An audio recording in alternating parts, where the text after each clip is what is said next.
Hey guys, it's Serge from Cars in Motion. I did it again. I bought another car, a Neon. Called Gerard to come down here and take a look at it. Let's see what he says.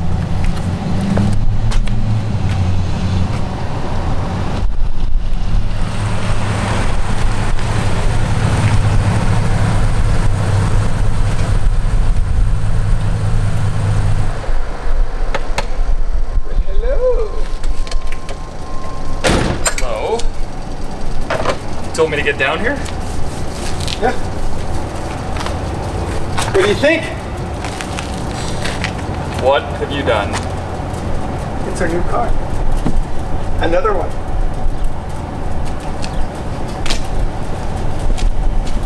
Oh, you don't like this one either?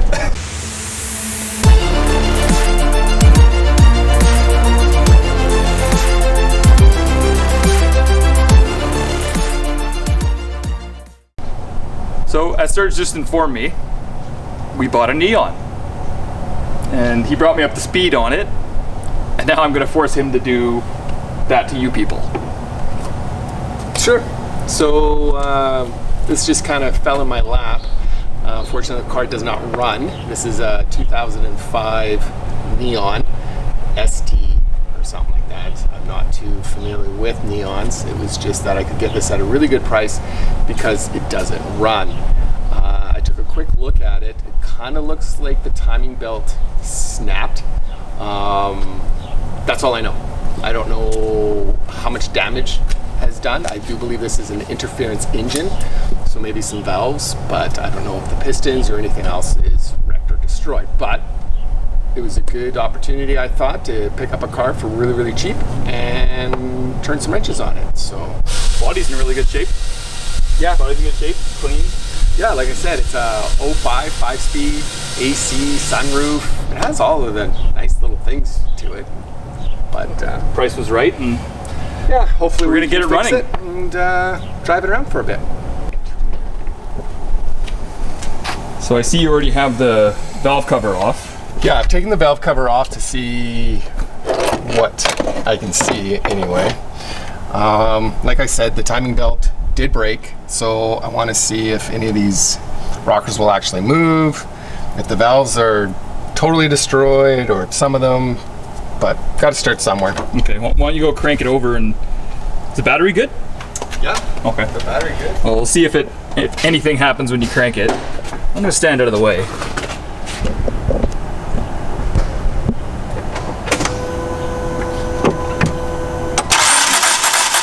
Oh wow, Yeah. Something's not right. so what was or wasn't moving? Nothing was happening on the top end. The cam wasn't moving at all. So That makes sense with the belt broken. So basically, what that means is that the timing belt is more than likely broken, and which I've mentioned. which he mentioned, that was his guess.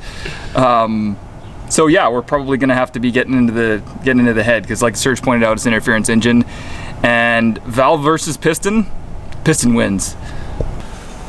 All right, so we put the car up on the hoist, because kind of the first thing you need to do is drain the coolant out, being that we're gonna be removing the head. You want the catch piece closer?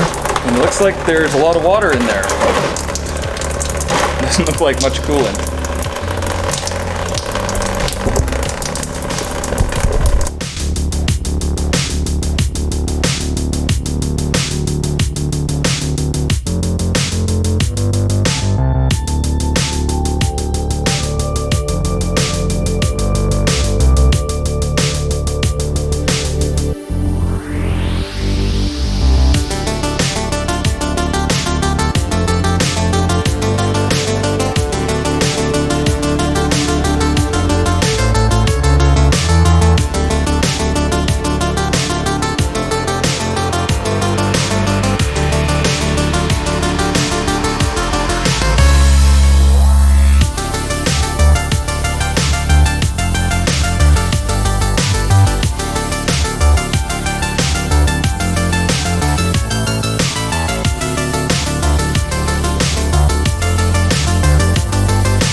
Hey guys, it's Serge and Gerard again. Today we're going to be working on the neon. We just kind of moved it to a different location. It's a little bit brighter so we can see what we're doing.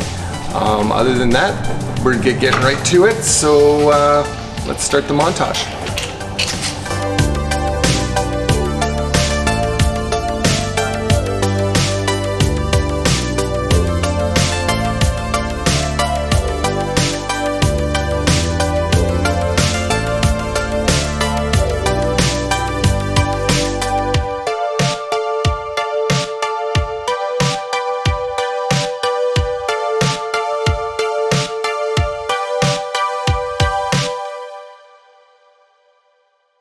All right, a little bit of an update.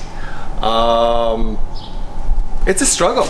It is a big struggle to get this thing out. As you can see what Gerard's holding, that's what we were struggling with. Engine going up, engine going down. Neon people will probably tell us, like, you're an idiot, that's easy, you should have done that to begin with. But yeah, what we were doing was, this is what Dodge uses here. This is part of their engine mount. So this is in front of the timing cover. And this goes through the frame right here. It's hard to see, but this is where it all actually holds it together. This is what holds the engine up. So, and it's in front of the timing cover. So what Serge was just saying was, in order to get back to the timing cover here, which we'll show you in a second, we had to get this off, and it was a bit of a challenge. So we were kind of off and on, up and down, up and down. And these are the bolts that we have to get out. As you can kind of see, they're not that short, and it doesn't give you a lot of room. When you start pulling it away from the engine, it hits the frame.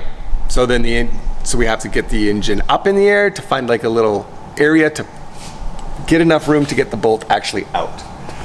So here, I'm going to take you guys with me.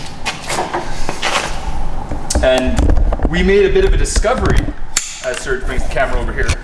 What we're going to see here is what we were told when we bought this car was the time belt was broken, meaning that only the crank was turning when the starter was trying to start the car, meaning it wouldn't start. Valves weren't opening, pistons had run into valves, bad stuff. That's why we were trying to take the head off. So when we were cranking, this right here, nothing was happening. Moving, only the crank. But we don't have the crank pulley off yet, we have to pull it off yet. But what we found, it might be tough to see. Let me get a light here. Yeah.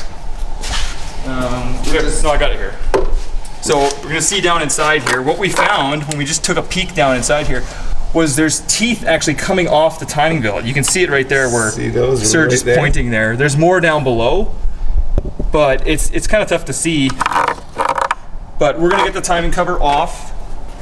Get the timing cover off. We have to pull the crank pulley off in order to do that. But once we get this belt off, you'll be able to see. Okay, so we just got finished taking the belt off, the timing belt. And it's not good news, as we were able to show you a little bit before. Serge is just playing around with the timing a little bit. So, let me get a little closer here. You can see the timing belt is completely delaminated. The ribs are completely falling off. It's destroyed, it's actually coming apart. It's amazing it didn't snap, but what that means is the crank and the camshaft are out of correlation, meaning that pistons have come up, hit the valves. That's what we were determining. We were making 100% sure that this is an interference engine, meaning the valves and the pistons interfere when the timing is out. And so that means we're pulling the head off, doing a valve job, having it decked. I was looking over there. Ugly. Ugly. But we'll get the cam off and we'll start working on getting the head removed, and we'll show you how that looks. So Serge and I used a little ingenuity trick here. It's tough to tell with the engine cradle in the way here. But what we did to get that crank sprocket off, because you have to get the crank sprocket off simply because the timing cover's in the way. The rear timing cover is in the way to get the head off. So what we did was take that timing belt, wrapped it around the water pump here, pulley, and then came around and then tucked it in on itself. Loops around once, tuck it in, and then just kind of keep rotating it as you're loosening it. That's right, and the belt kind of holds itself with the help of the water pump. Serge is just getting ready to take the cylinder head off here. Well, he's taking the bolts off, and so he's going to be doing a detorque procedure. Better safe than sorry, isn't that right, Serge? Mm-hmm. Just because you don't want to warp the cylinder head. It is going to be decked anyway, and what that means is it's going to be, the surface of the cylinder head is going to be machined. just so that it's nice and level before we put it back on with a new head gasket, because that's the reality now. It's not a big deal.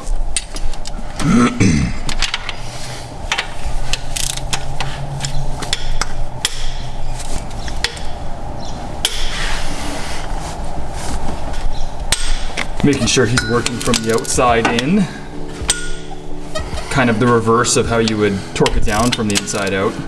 Mind you, we will be looking up the procedure. The exact procedure, yes. Yeah. This is just kind that of Chrysler recommends. Different angle here. That's better. You might see this other big funky thing here. This is just the engine cradle, because there's no engine mounts on the side where we're working on the engine, on the timing assembly and everything. All that is to keep the engine from falling down and hurting itself, hurting somebody else, anything like that. I could support it with a block of wood and a jack. You could. Underneath. Yes, like you said, you could do a block of wood and a jack. You don't need this fancy. No, you could do this, like, again, in your garage, driveway, whatever.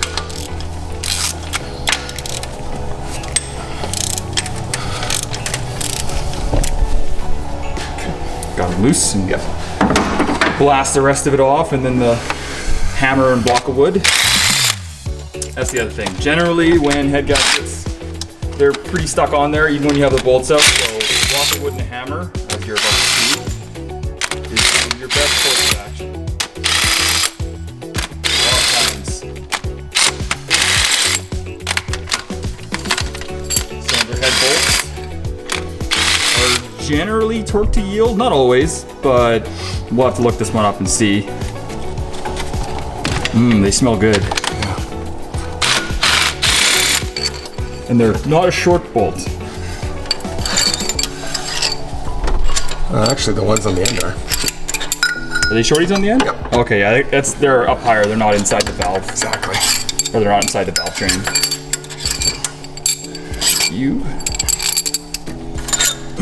could mark these, but I have a feeling we're just going to be replacing them. Yeah, in a lot of cases you end up having to. Old stuff like small block Chevys and things like that, small block Dodges don't. But all right, hammer and some wood. Try with a little tiny hammer here.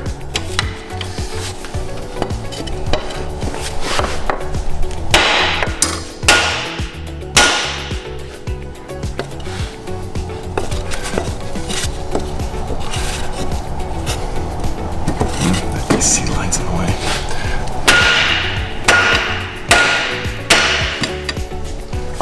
I saw it kind of move. Let's try to assist the Serge here. Here it comes. Got it. It's coming. Whip. There she goes. A little bit of persuasion. There she is. There we go. And there's usually dowel pins as well, so not a big cylinder head, but oh, there it is. That's a big moment. Heavy for a 4-cylinder? Yeah. Cool. Got a little oil getting out. Those valves are pretty crusty. Let's look. Oh yeah, there's a witness mark right there. Yeah. You can see, might be tough to see, the big mark there where the pistons come up and bent that valve. Let's look at that piston. What is that cylinder? That's cylinder 1, isn't it? Yeah. Oh no. What? It's full of rust. What crap, yeah. You can see the edge there where it hit. The shiny. Right there. See where Serge is pointing? Those are the shiny marks. Not piston, not like shiny marks. Look at this. Yeah, Here over too. there too. And there. Which, again, this is not something we didn't expect. Everyone's got them. Everyone, this is what happens. But again, this gives you an opportunity to clean everything up, new head gasket, have the valve worked, or whatever you want to do, or have the valves need to be done, have the head worked, all this kind of thing. Piston face is cleaned up just a bit, but they don't look that bad, so. We've seen a lot worse. No, there's no really bad like V'ing of the piston or the cylinder or anything like that. So leave the exhaust manifold on there. But yeah, that's what happens. All right, so the cylinder head is off, and it's going to be off as well. What I mean by that is it needs to be sent out to a machine shop. We know a cylinder head guy. He's going to put valves in it and deck it, which means, like I said, resurface the face of the head so that we can put it back on the car. We don't know exactly. We're just going to send it off to him, tell him what we'd like to be done, but we're going to get him to go through it. Yeah. And change anything that he thinks is just not right. And when we get it back, we'll show you what was done, how it looks before and after. And then we'll just start putting it back in, and it should run. Yep, hopefully it should be good. And we will clean up the block a little bit. Yeah, there's a few maintenance items we have to do inside there, but I think we can leave that for another day. I think so. All right, we'll see you guys soon. When we have the head back. Cars in Motion will be back.